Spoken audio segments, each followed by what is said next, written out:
Welcome to Infinite Life Roleplay Dev Tutorial number 1. Welcome to your console. This console will give you access to be able to start, restart, and stop the server, manage the files, any mods, the database, schedules, other users, the backup folder, as well as the staff request. For the majority of you watching this, you will have access to the File Managing tab, and sometimes, in case of need be, the Startup tab. For this video, we are going to be focusing on the File Management tab. As you can see, all of these are the base folders inside the server. However, our main focus is going to be the SFTP Details tab, which will give us the SFTP connection details for managing the files on our server. So you can simply select SFTP Details and you'll be given a host name, a port, and the username. Your username will be linked to your Iceline account. And please make sure that you don't give anybody this username. The next important thing is going to be the SFTP password. It's going to be the same password that you used to sign into your Iceline hosting dashboard previously. It's going to be important that you don't share that with anyone either. The next step is going to be, of course, accessing our SFTP file transfer.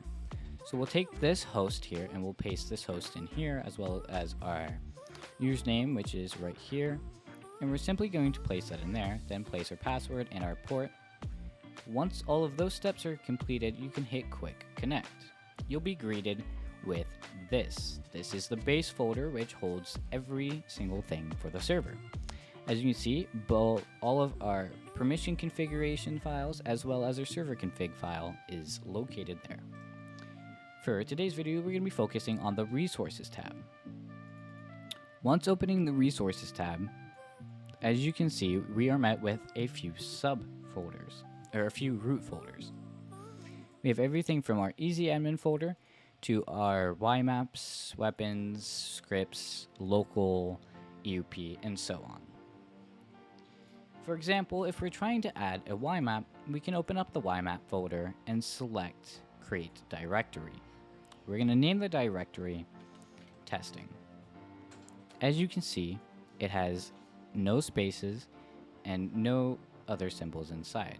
This is important as the server won't recognize the folder type if it has a space.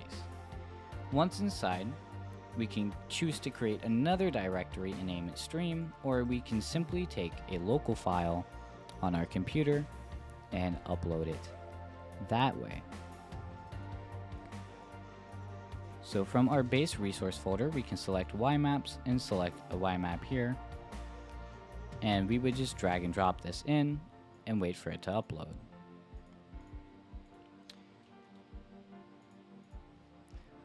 And that is how you access the SFTP. Now, some other important things that you might want to take a look at is the console, as the console is going to be our biggest help in starting, stopping, and diagnosing scripts. The commands are as follows: start, stop, stop, stop, and restart. After doing this, you will do a space and then the server resource name.